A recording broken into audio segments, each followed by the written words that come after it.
three individuals with the same personalities could actually coexist well. However, let's introduce a troublemaker to the team. Would that generate a conflict? Yes, it could happen. When Asterisk was formed in 2005 by Furry Fish and Pink Sheep, they knew that the differences in personalities, in terms of like the playstyles as well, could actually form a conflict. And so they believed that a specific goal must be set so that the differences in personalities could actually work together to produce the most stellar performances. And that is the vision of Team Asterisk. And they were able to achieve it in FSL Season 5 when they were crowned as champions. So, as the FSL Season 6 playoffs are about to begin, let's take a look on Team Asterisk.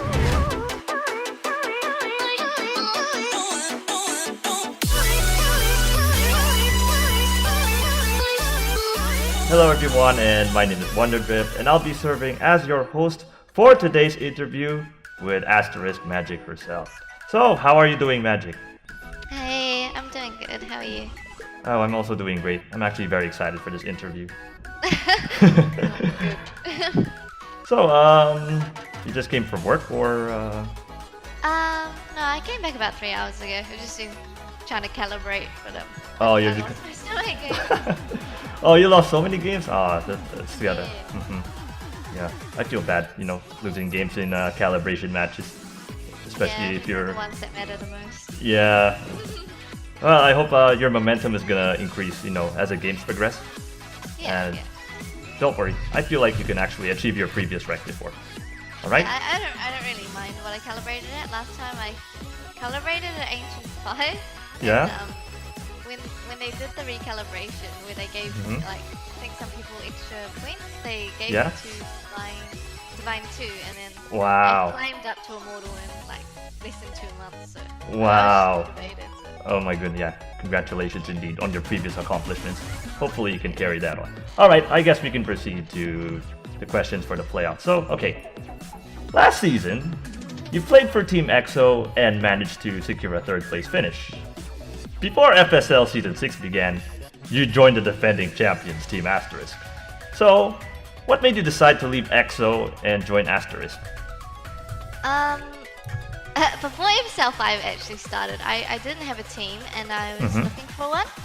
And I actually messaged Asterisk on their Facebook page if I could join their Dota team, but they didn't actually have one at the time, so I couldn't join them. They didn't make Artemis until quite a bit later when the registrations were nearly finished, I think. Yeah. But I wanted to play FSL 5, so I asked a few girls if they wanted to play. I don't really know many people, so I asked a few, and then they asked their friends. And then we ended up using a pickup team, but I never intended for the team to actually stay after FSL 5. Yeah. I told them when we joined that we were just going to play the one tournament, but yeah, they ended up, a lot of the people I played with, they're actually in Girls Gaming in Group A, yeah. Yeah. Alright, so how are things different in your experience for EXO and Asterisk? Well, when I formed XO, like I said, I don't know anyone, so we don't really have much synergy. And by default, because I was the one that asked everyone to join, I was made captain. And I was just very good at drafting. I just generally play Dota. I don't watch Dota. I don't really study Dota. Oh, really? Okay, that's surprising. Yeah. So I didn't really know how to draft.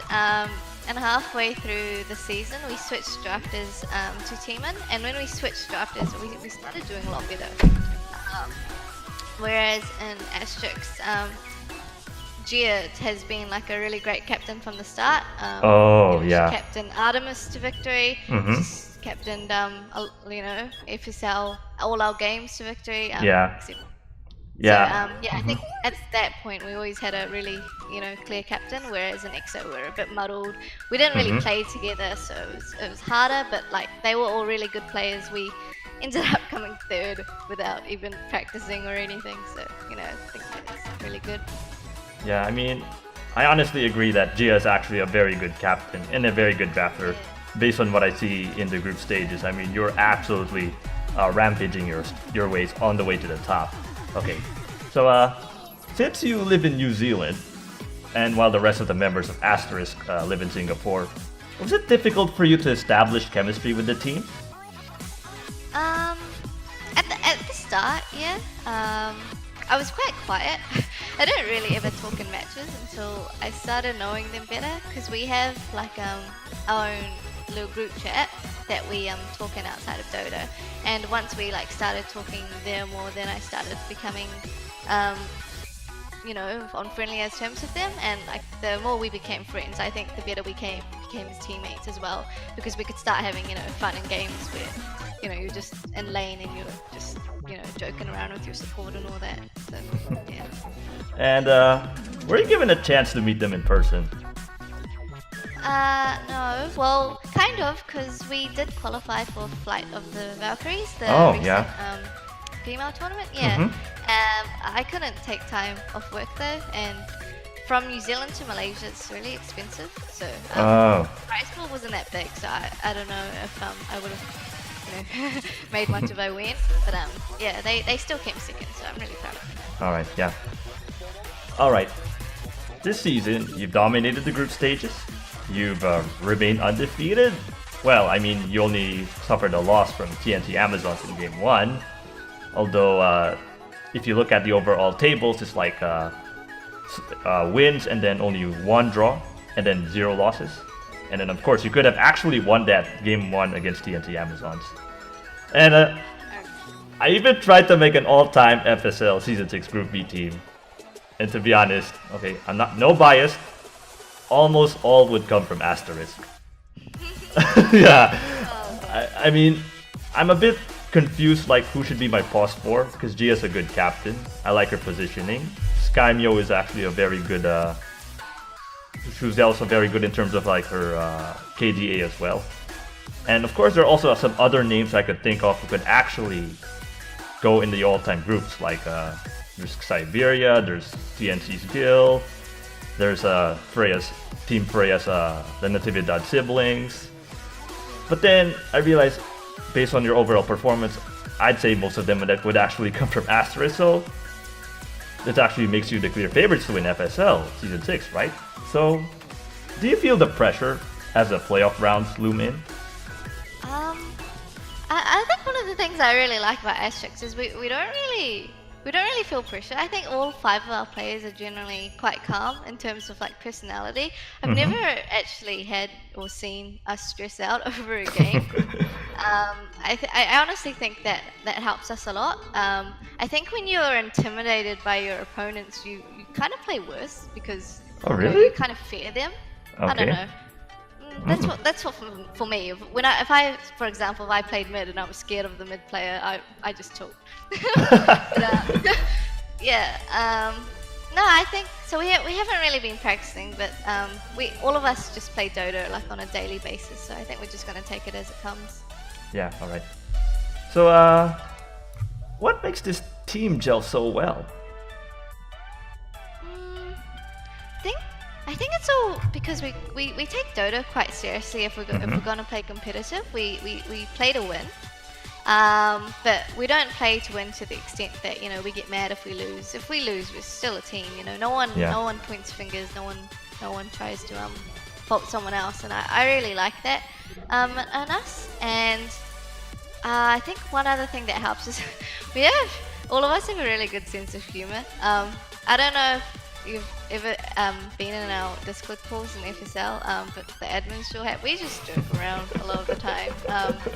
Sometimes we do silly things because we're not paying attention, but I think that adds to the fun of the team. Personally, I like a team that can have fun while we play. I noticed in Dota Buff that Asterisk doesn't only compete in female Dota tournaments, but even in amateur male-driven Dota tournaments. How is the experience different?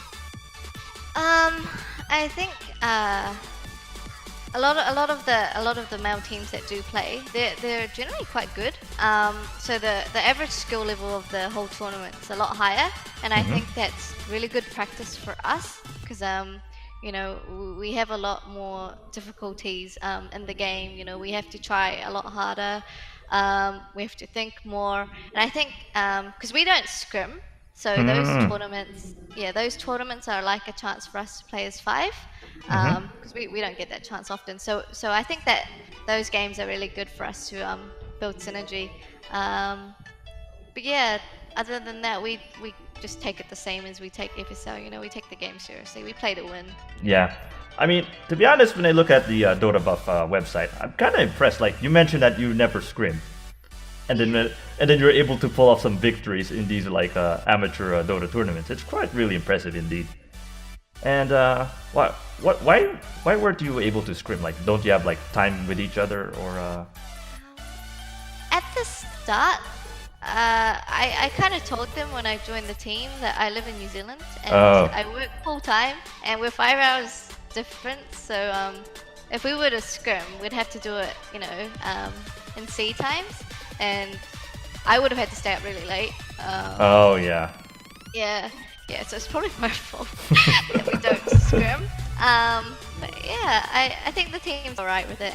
And, we're still okay. Well, you do manage to scrim by yourself. I mean, of course, you're live on Twitch.tv, stuff like that. Yeah. We all play Dota. We all rank. Yeah, I think my whole team's really, really high MMR. Yeah. All right. So, next question: did you watch the Flight of the Valkyries finals? I did. All right. So, would you say that things would have been different if you and Gia were playing? I can't say for sure that we would have won, because Archangels, they're really strong. Yeah, I agree. Yeah, they're really strong, but I think it was also very hard for my team because we didn't have Gia and she's the captain. I think when you play without your captain, that's automatically going to be really, really hard. But our two subs, Asterisk and Butterbean, they did really well. Yeah, I think they did really well just getting put into a team and, you know, they're coming second. I think it could have gone differently with me and Gia there.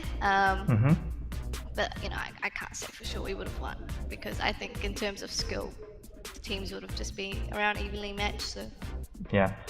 I mean, I heard when Gia was gone, Aurora was the one doing the shot calling and the drafting as well. So you have your mid laner who has to focus on winning on the mid lane.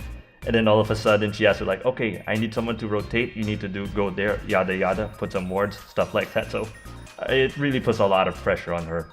So yeah, things could have been different. Maybe if Gia was there, maybe she could relieve a little bit of pressure from Aurora. Yeah. I think Aurora had a lot on her plate, so she did really well still as well. Yeah, I agree. She did really well. I mean, she's one of the most consistent players in the female tournaments. Yeah. Like I remember Aurora against Grails Gaming. For me, that was her best performance. All right. How do you prepare for the upcoming playoffs? Oh. Well, like I said, we don't really scrim. Alright, you don't scrim, okay. Yeah, we're just gonna take it as it comes. But yeah. You don't talk about the patch, the updates, or any new crazy shenanigans you could think of? Not really. See, when we draft, Jen usually drafts like the first 3 picks, and the last 2 picks, whoever's left says what they want. You know, we all look at what's good, but then it's not just what's good, it's what we're comfortable on. That makes a really big difference as well. So yeah, I think that's what we're gonna do for the playoffs as well. Yeah, you take the reins, we'll follow up. All right. How would you describe your teammates? Okay, well, I think obviously, like I said before, Gia's probably the best captain we could have. She's always I've never seen Gia like tilted or displaying any negativity. She is so PMA. Like, we could be losing, we could be 3 racks down. She's still like, oh, it's okay, guys, we can win. Probably can't, but you know, she's and she listens to us when we draft. You know, she doesn't, when she captains, she still, you know, lets us make a lot of calls, but for the most part, her calls are usually like really calculated. She's just a great all-around captain. I think Shizuma, she is probably. She has a very aggressive playstyle on. Oh, I agree as well. When like against Team Freya, I've witnessed her aggression so much, and like hands down, she's actually she's a really good offlaner, no doubt. Yeah. I think that aggression and like not having hesitation is one of like a really good quality to have in an offlaner, because offlaners are usually the ones that start the fight. Yeah, and if you have a hesitant offlaner that isn't sure if they should go in or if they should start the fight, your team's probably going to get jumped before you guys manage to do anything. And instead, for us, Shizuma is the one starting the fight, and we're always on top of their heads before they even know what's going on. So, yeah, I think I really value that in her. She's really good at her role.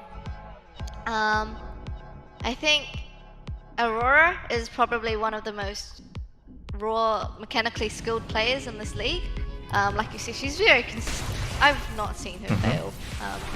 Even in FSL, I don't think I've seen her like ever lose her lane really hard. Even in the male tournaments, like you said that we compete in, she either beats or she goes even with the males.